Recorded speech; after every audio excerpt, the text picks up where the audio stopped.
आप देख रहे हैं डीएनए लाइव। हमारे चैनल से जुड़ने के लिए चैनल को सब्सक्राइब करें और आपके विचार कमेंट। आप देख रहे हैं DNA live news. DNA live के लिए खबर लखनऊ से। लखनऊ में डॉक्टर राम मनोहर लोहिया को नमन करते हुए समाजवादी पार्टी के अध्यक्ष सपा मुखिया अखिलेश यादव ने भाजपा पर जमकर हमला बोला। उन्होंने कहा, नाइंसाफी और गैर बराबरी के खिलाफ डॉक्टर लोहिया ने जीवन भर संघर्ष किया।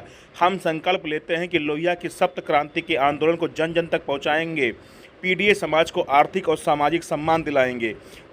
सपा मुखिया अखिलेश ने कहा, बीजेपी अपनी नाकामी छुपाना चाहती है। सफेद टेबल पर बैठकर मुख्यमंत्री केवल झूठ बोलते हैं। उत्पीड़न और अन्याय उत्तर प्रदेश में लगातार हो रहा है। अखिलेश यादव ने कहा, डॉक्टर लोहिया के नाम पर यह पार्क नेताजी के समय में बना था और यह पार्क पहला उदाहरण था कि जिसमें एक भी पेड़ काटा नहीं गया। इस सरकार में तो केवल काम कैसे बर्बाद किया गया, चाहे वह कोशिश चलती रहे हो। उन्होंने आरोप लगाते हुए कहा, भारतीय जनता के पास सब फर्जी आंकड़े हैं, उनके आंकड़े मानोगे तो डूब जाओगे। हमारे यहाँ भी घुसपैठिए हैं। यूपी में मुख्यमंत्री जी उत्तराखंड के हैं और वो भारतीय जनता पार्टी में भी घुसपैठिए हैं। उन्होंने आरोप लगाते हुए कहा, जाति को लेकर चिंता का विषय है। डॉक्टर लोहिया ने भी कहा था, जाति तोड़ो और जाति खत्म करो। बाबा साहब ने जाति को लेकर कानून तक बना दिया, लेकिन आज भी हम लोगों को जाति के आधार पर भेदभाव देखना पड़ रहा। देखिए क्या कुछ कहा सपा मुखिया अखिलेश यादव ने। उन्होंने जमकर भारतीय जनता पार्टी पर निशाना साधा।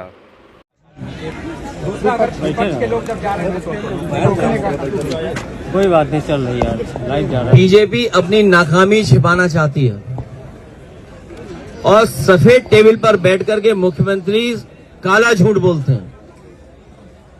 वो जो सफेद टेबल पर बैठ करके लोगों से मिलते हैं, सच्चाई तो ये है कि सबसे ज्यादा उत्पीड़न, अन्याय और इस तरह की गंभीर घटनाएं उत्तर प्रदेश में लगातार हो रही हैं। न केवल घटनाएं हो रही हैं, भ्रष्टाचार की भी सभी सीमाएं टूट चुकी हैं।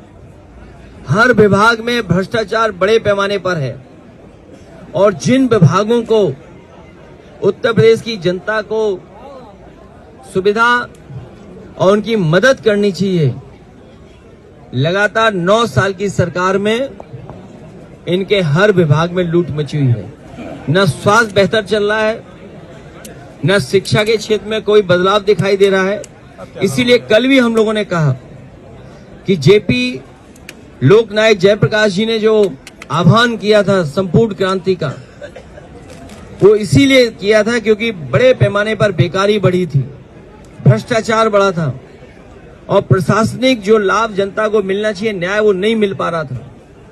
और सप्त क्रांति डॉक्टर राम लोहिया दी, इस सरकार में सबसे ज्यादा नाइंसाफी हो रही है, सबसे ज्यादा असमानता बढ़ी है, सबसे ज्यादा गैर बराबरी बढ़ी है। आज अमीर और गरीब को लेकर के जो चिंता है, वो बड़े पैमाने पर फासला बढ़ता जा रहा है, खाई बढ़ती चली जा रही है। इनके इनकाउंटर से अगर लॉ एंड ऑर्डर ठीक हुआ होता तो इनके पास आंकड़े कई हजार हैं, कई हजार आंकड़े हैं जो इनकाउंटर के सरकार बता सकती है। जो काम पुलिस को ठीक करना चाहिए, जिन अच्छे अधिकारियों को जिम्मेदारी देनी चाहिए, उन अधिकारियों को जिम्मेदारी सरकार नहीं दे रही है। उन अधिकारियों को जिम्मेदारी सरकार दे रही है जो उनकी मनमर्जी का काम करें, उनको पॉलिटिकल लाभ पहुंचाएं।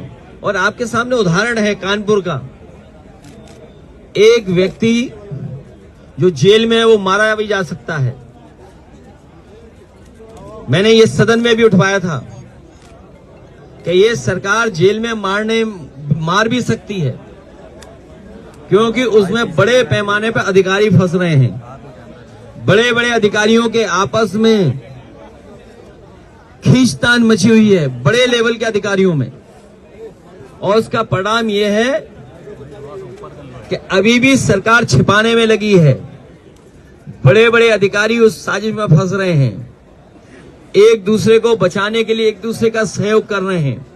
क्या आप कल्पना कर सकते हैं कि एक लेखपाल के पास 100 करोड़ की संपत्ति हो और जो सूची निकल कर आ रही है, तहरीरें आ रही हैं, सुनने में आया 100 से ज्यादा तहरीर थाने में पहुंच चुकी हैं, लेकिन अभी भी एफआईआर दर्ज नहीं हुई है।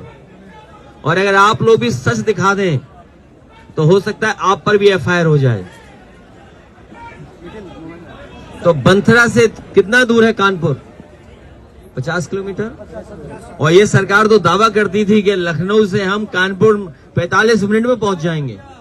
सोचिए, जो सरकार 45 मिनट में दावा कर रही थी पहुंचने का, वो अधिकारियों को बचाने के लिए या बड़े बड़े अपराधियों को बचाने के लिए कोई भी कदम उठा रही है सरकार, तो उससे क्या उम्मीद करोगे आप?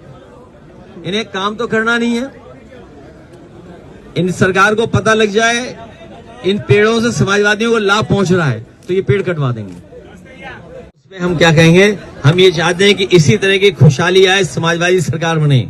आज तो एक ही पार्क दिखाई दे रहा है। ये राम मनोहर लोहिया जी के नाम पर पार्क नेताजी के समय पर बना था और ये पहला पार्क बना था जिसमें उदाहरण दिया गया था कि एक भी पेड़ काटा नहीं गया था। पहली बार ट्रीज ट्रांसलोकेट किए गए थे और उसके बाद छोटे लोहिया का बड़ा पार्क बना है जिनेश्वर मिश्र जी के नाम पर।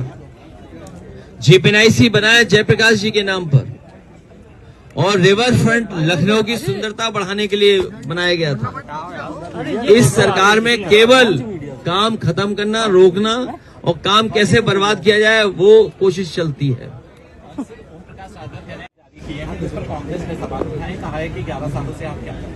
ये भारतीय जनता पार्टी के पास सब फर्जी आंकड़े हैं।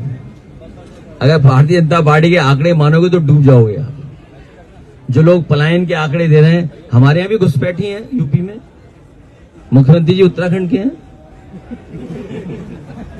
हम तो चाहते हैं इन्हें उत्तराखंड भेज दिया जाए।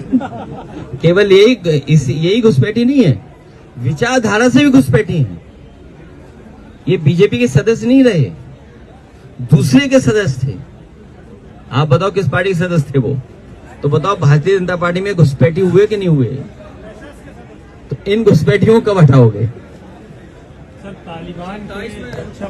जाति को लेकर के एक चिंता का विषय है।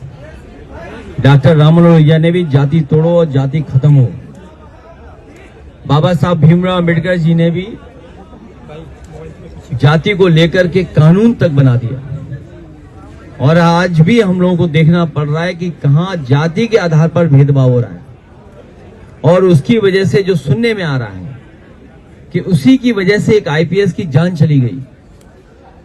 आईपीएस की जान जाना, सुप्रीम कोर्ट में जूता फेंकना, कथावाचकों को बाल काट देना, उनको अपमानित करना, वाल्मीकि समाज के नौजवान को पीट पीट के मार देना और अभी बंथरा में जिस तरह घटना हुई है, ये समाज में हो क्या रहा आखिरकार? और ये आज की सरकार कर क्या रही है?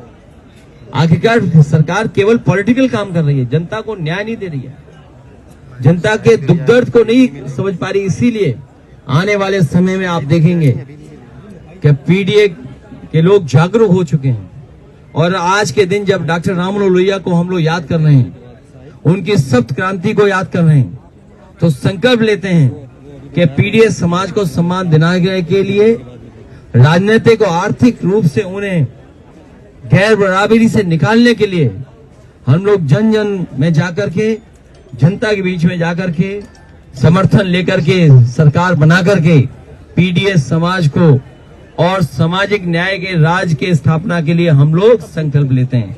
इन्हीं शब्दों के साथ पत्रकार साथियों को बहुत बहुत धन्यवाद देता हूँ।